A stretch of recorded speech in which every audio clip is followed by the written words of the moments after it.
안녕하세요. 사연을 부탁해입니다. 오늘의 사연을 소개하겠습니다. 그날도 퇴근을 해서 집에 갔는데 문 열리는 소리에 소파에 누워 계시던 장모님이 벌떡 일어나고 있었어요. 이서방 왔는가? 장모님, 왜 여기서 주무시고 계신 거예요? 우리 딸 기다리면서 TV 보다가 깜빡 잠이 들었나 보구만. 근데 현관 비밀번호는 어떻게 알고 들어오신 거예요? 제가 약간은 정색까지 한 채 장모님께 묻고 있었는데요. 그도 그럴 수밖에 없었던 것이 결혼한 지 얼마 되지도 않았던지라 제 입장에서는 많이 놀랄 수밖에 없었습니다. 적어도 그동안은 우리가 집에 있을 때만 오셨기에 우리가 회사에 가 있을 때조차 집에 와 계신 줄은 꿈에도 몰랐으니까요. 결혼하기 전에도 장인 장모님이 딸인 아내에게 너무 집착을 한다 싶었지만 결혼을 하고 나면 괜찮아지겠지라는 생각을 하고 말았습니다. 워낙 집착이 심한 것 같아서 처가댁과는 차로 1시간 정도 떨어진 거리에 신혼집을 구했을 정도였으니까요. 하지만 아무도 없는 집안을 장모님이 들쑤시고 다닌 건 아닌가 하는 생각이 들어 기분이 영 찜찜할 수밖에 없었습니다.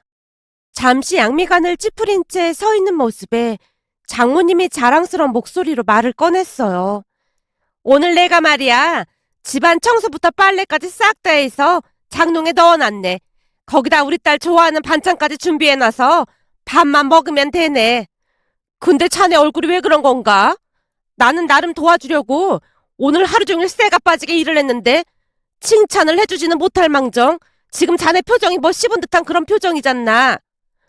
아니 그게 아니라 집에 오시기 전에 미리 말씀을 하고 오셔야 하는 게 아닌가 해서요. 결혼했으니 각자의 생활이 있기 마련이니까요. 아니 내가 내 딸 집에 온다는데 허락을 받고 와야 한다는 건가? 자네 그렇게 안 받는데 말을 참 기분 나쁘게 하는 재주가 있구만. 결혼했으니 자네도 내 자식이나 매 한 가지인데 꼭 그렇게 선을 그어야 속이 시원한가? 장모님, 오해는 하지 마시고요. 아무래도 저희 살림이니까 저희가 책임지고 하는 게 맞지 않나 싶어서 그런 것뿐입니다. 장모님이 어찌나 정색을 하고 따져 묻던지 저도 모르게 말을 돌리고 말았습니다. 걱정 말게나. 원래 엄마 맘이 다 그런 거야. 둘 다 일 다녀서 피곤할 텐데 엄마가 와서 도와주면 좀 좋나? 거기다 자네도 알다시피 우리 딸이 워낙 몸이 약해서 집안 살림까지 하다 병이라도 나면 큰일이잖나. 걱정하지 말고 곧 우리 딸 올 테니까 같이 밥 먹자고. 자네 장인도 여기로 퇴근하기로 했어. 아, 네, 알겠습니다. 장모님이 어찌나 딱 잘라서 말을 하던지 더 이상 대꾸를 할 수가 없어 제가 입을 다물어 버리고 말았습니다. 하지만 그 뒤에도 장모님이 하루도 빠짐없이 왔다 갔다 했어요. 그 부분에 대해 아내에게 몇 번이나 말을 했지만 대수롭지 않게 생각을 할 뿐이었어요. 여보, 내가 이런 말 꺼내기 조금 그렇긴 한데 장모님 말이야. 엄마가 왜? 아니, 너무 자주 오시니까 내가 쉴 수도 없고 좀 그렇더라고. 엄마가 자주 오는 거랑 자기가 쉬는 거랑 무슨 상관이 있는데? 아무래도 내 입장에서는 불편할 수밖에 없잖아. 퇴근해서 집에 오면 좀 쉬기도 하고 그래야 하는데 장모님이 계시니까 눈치가 보여서 잘 쉬지도 못하잖아. 제가 나름 알아듣기 쉽게 아내에게 말을 하고 있었지만 이해할 수 없다는 그런 표정을 짓고 있다가는 아내가 다시 물었어요. 그니까 엄마가 있는데 당신이 왜 눈치를 보냐고. 그렇다고 우리 엄마가 당신한테 눈치를 주고 그런 것도 아니고 우리 고생할까봐 집안일까지 다 해주고 계시는데 뭐가 힘들다는 거야? 내가 들어보니까 주변에 집안일 때문에 다투는 부부들이 한둘이 아니라고 하던데 우리는 엄마가 다 도와주고 있잖아. 근데 그걸 고맙게 생각하기는커녕 불편하다고 말하는 것 자체가 당신 인성에 무슨 문제 있는 거 아니냐 그 말이야. 지나가는 사람 붙잡고 다 물어봐. 내 말이 틀린 말인지. 내 말은 그런 말이 아니잖아. 물론 감사하지. 근데 내 입장에서는 아무래도 마음이 편하지가 않다 그 말이잖아. 한번 잘 생각해봐. 내 입장에서 얼마나 미안하고 눈치가 보이겠어. 우리 엄마가 눈치 같은 거 안 주니까 그럴 필요 없다니까. 그니까 앞으로는 그냥 편하게 지내. 결혼하면 사이도 자식이나 마찬가지인데 당신이 불편해하면 좋은 마음으로 도와주시는 우리 엄마 기분이 어떻겠어? 이제 보니 당신 엄청 쪼잔한 사람이었구나. 아내가 농담 반 진담 반으로 말을 하고는 방으로 들어가 버렸습니다. 아내가 말을 어찌나 잘하던지 그때 당시에는 정말로 제가 쪼잔한 사람인가 하는 생각마저 들 정도였어요. 문제는 그 뒤에도 장모님이 수시로 집에 드나들었기에 그 부분 때문에 알게 모르게 스트레스를 많이 받다 보니 살이 급격하게 빠지게 되었어요. 그도 그럴 수밖에 없었던 것이 같이 식사를 하고 나면 소화도 안 되고 밥이 입으로 들어가는지 코로 들어가는지 알 수가 없을 정도였으니까요.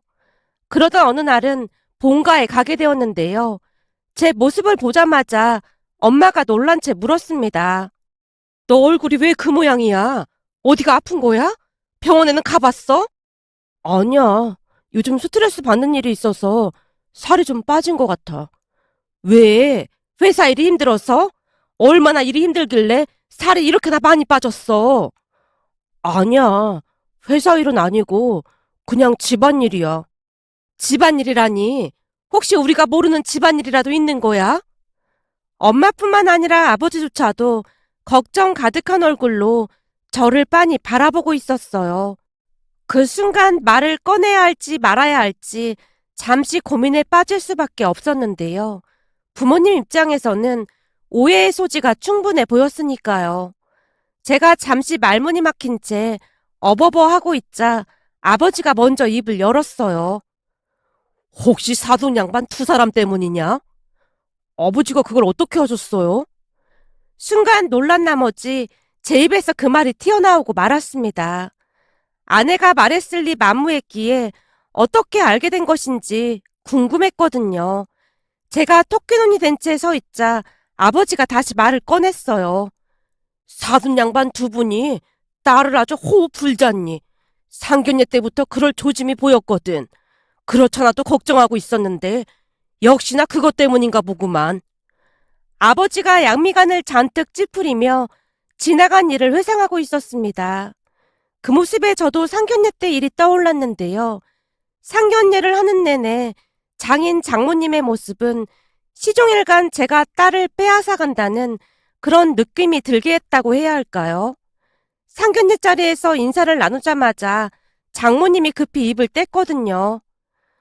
혹시 이런 말씀 들으셨는지 모르겠지만 우리 딸이 아주 귀하고 귀한 딸입니다. 그럼요. 부모에게 있어 자식만큼 귀한 존재가 또 있겠습니까? 물론 그렇지만 우리 딸은 더 귀하디 귀한 딸입니다. 사실은 저희가 결혼하고 몇 번이나 유산이 되더니만 그 뒤로는 한동안 임신이 되지 않았습니다. 그래서 아주 오랜 시간 그냥 포기하고 살았어요. 그런데 어느 날 우리 딸이 딱 찾아왔지 뭡니까? 그때는 너무 좋아서 꿈인지 생시인지 분간도 안 됐다니까요. 그러니 귀에도 보통 귀한 딸이 아니지 않습니까? 예, 그러시겠습니다. 하늘이 주신 복덩이네요. 아버지가 애써 침착한 표정으로 맞장구를 치고 있었는데요. 장모님이 계속해서 말을 이어갔습니다. 그럼요. 복덩이 중에 황금 복덩이죠. 그랬던 딸이 결혼까지 한다고 하니 마음이 싱숭생숭하고 부모 떠나서 잘 살 수 있을까 걱정이 이만저만이 아니랍니다. 자식이 자라서 부모 품을 떠난다는 걸 또 다른 시작이라고 생각하고 부모가 기쁘게 응원해줘야 한다고 생각합니다. 그건 그렇지만 우리가 챙겨주는 것만큼 사이가 챙겨줄 수 있을지 걱정이 돼서 잠이 안 오네요. 장모님이 쉴 새 없이 기가 막힌 말을 하고 있었고 장모님의 말이 길어지면 길어질수록 부모님의 표정은 말이 아니었습니다. 상견례 내내 조마조마한 마음이었으니까요.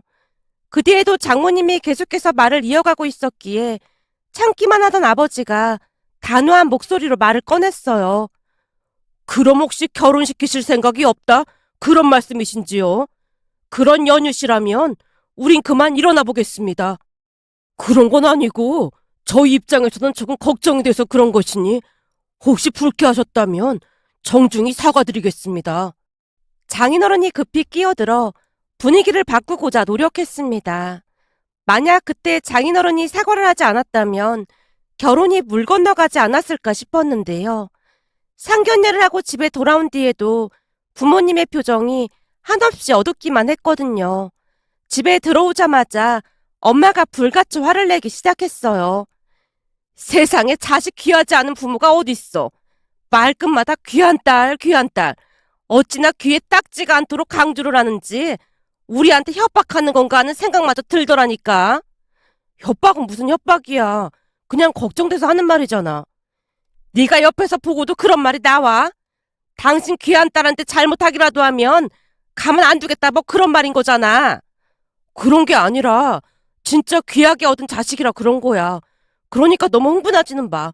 그렇게 나쁜 분들은 아니야. 내가 볼 때 아주 골치 아프게 생겼으니까 잘 생각해보고 결정해. 라는 말까지 했었는데 그날 제 몰골이 말이 아닌 모습에 부모님의 표정이 어두워져 있었어요. 결국 아버지가 다시 물었습니다. 대체 어떻게 하길래 얼굴이 그 모양인 거야? 거짓말할 생각하지 말고 사실대로 말해봐. 그게 사실 그동안 엄마 아버지 걱정하실까봐 입도 뻥끗 안 하고 있었거든요. 근데 진짜 해도 해도 너무한 것 같아요. 왜? 며느리한테 잘 못한다고? 잔소리라도 하는 거야? 그런 게 아니고 거짓 매일같이 집에 찾아오세요. 뭐? 집에 찾아온다니? 그러니까 네 말은 신혼집에 매일같이 온다는 말이야? 네, 진짜 거짓말 안 하고 매일같이 오신 것 같아요. 와서 뭐 하는데? 우리가 출근한 동안 청소도 하고 빨래도 하고 밥도 해놓고 그러시는데 그것도 하루 이틀이지 매일같이 오셔서 그러니까 너무 불편해요. 거기다 식사하는 내내 생선가시까지 다 발라서 집사람 숟가락 위에 올려놔주시고 그러는 모습에 조금은 소름이 돋을 정도예요. 뭐? 생선가시를 발라줘? 그뿐만이 아니라 반찬도 골고루 먹어야 한다면서 일일이 숟가락 위에 올려줘요. 매일같이 그러니까 밥 먹고 나면 소화도 안 되고 밥맛도 없고 그래요. 그러니까 한마디로 제가 처가댁 가족들 사이에 억지로 끼어있는 이방인 같은 느낌이라고 해야 하나? 하루하루 바늘방석에 앉아있는 그런 기분이에요. 그동안 스트레스를 많이 받긴 했던 모양으로 제가 눈물까지 그렁그렁한 채 말을 하고 있었는데요. 아버지가 심각한 표정으로 긴 한숨을 내쉬다가는 제게 조용히 말을 했어요. 알았다. 너무 걱정하지 말고 우선 넌 집에 가 있어. 나머지는 우리가 알아서 할게. 뭘 어떻게 하실 건데요? 어떻게 하긴 뭘 어떻게 해. 우리도 귀한 자식 지켜야 할 거 아니야. 엄마 아버지가 알아서 할 테니까 넌 그만 가봐. 아버지의 말에 제가 고개를 끄덕인 채 집으로 돌아왔는데요. 무슨 큰일이 생기는 건 아닌가 하는 걱정이 앞서기도 했지만 평소 부모님은 이성적으로 생각하려 노력하는 분들이었기에 믿고 기다리고 있었습니다. 그런데 그 뒤 기가 막힌 일이 일어날 줄 누가 알았겠습니까? 어느 날 퇴근을 했더니 아버지가 집에 와 계셨는데 소파에 앉아서 TV를 보고 계신 게 아니겠어요? 아버지, 언제 오신 거예요? 안 싸돈 힘드실까봐 댁으로 가시라고 하고 내가 청소하고 세탁기 돌리고 음식까지 다 만들어놨어. 너 좋아하는 갈치조림 해놨으니까 며느리랑 같이 얼른 식사하자. 집사람도 집에 온 거예요? 그럼 아까부터 왔는데 몸이 안 좋은 건지 방에서 나올 생각을 안 하네. 아버지가 능청스럽게 말을 하고는 주방으로 들어가는 모습이었습니다. 그 모습에 제가 놀라서 급히 방으로 들어갔는데요. 아내가 안절부절 못한 모습으로 앉아 있었어요. 오늘 아버님 오신다는 거 혹시 알고 있었어? 비밀번호는 당신이 알려준 거야? 며칠 전에 엄마가 물어보길래 알려드렸지. 집 비밀번호를 그냥 막 알려드리면 어떡해. 그게 무슨 소리야. 알려드리면 어떡하냐니. 난 당신이 장모님께도 알려드렸길래 그러는 게 당연한 건 줄 알고 아무 생각 없이 말한 것뿐이야. 장모님도 우리 집 비밀번호 알고 계시잖아. 우리 엄마랑 시부모님이랑 좀 다른 문제잖아. 그게 무슨 말이야? 다른 문제라니. 왜 다른 문제라는 거야? 양가 부모님이 다 같은 부모님인데 당신 혹시 그동안 그런 생각을 하고 있었던 거야? 아니, 내 말은 그런 말이 아니라 며느리한테 시부모님은 참 어려운 존재잖아. 여보, 사위한테 장인 장모님도 어려운 존재야. 그건 아니지. 우리 엄마는 당신 편하게 해주려고 엄청 노력하는데 우리 아버지도 당신 편하게 해주려고 엄청 노력하는 거 몰라? 제가 아내 말을 그대로 맞받아치고 있었는데요.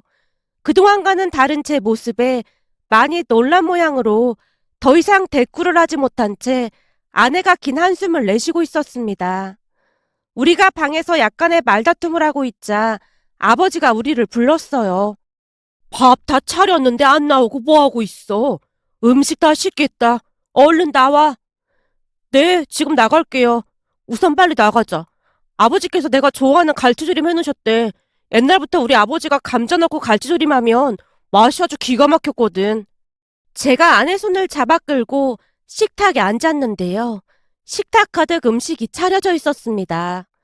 와, 제가 좋아하는 반찬이 엄청 많네요. 배고프지? 얼른 많이 먹어.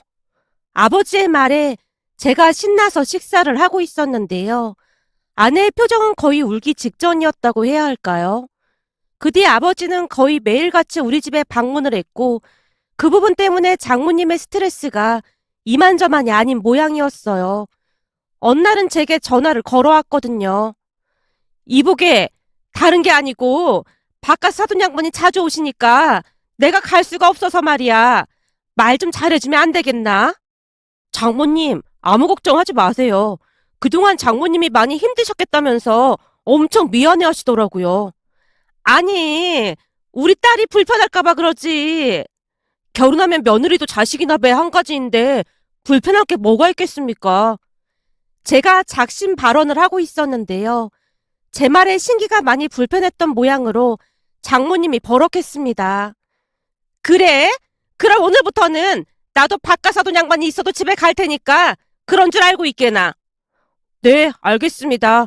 그럼 아버지도 좀 편하고 더 낫겠네요. 그건 또 무슨 말인가?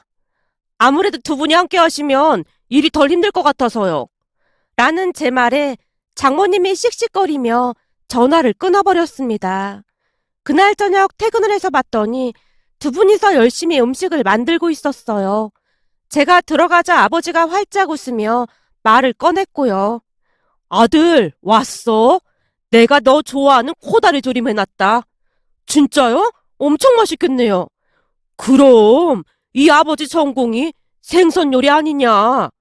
라며 아버지가 급히 식탁에 음식을 차리는 모습이었습니다. 그렇게 잠시 후 다 같이 식탁에 앉았는데요.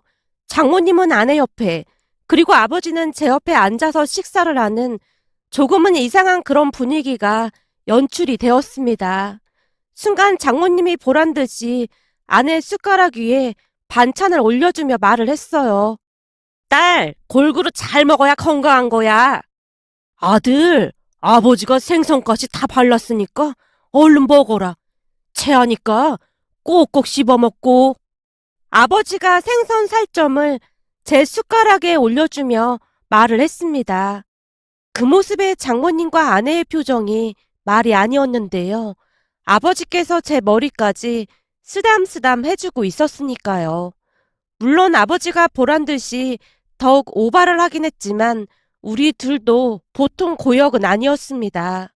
그리고 그 모습에 큰 충격을 받았던 것인지 장모님의 얼굴이 사색이 되어 있었는데요. 어느 순간부터는 우리 집에 발길을 끊는 모습이었습니다.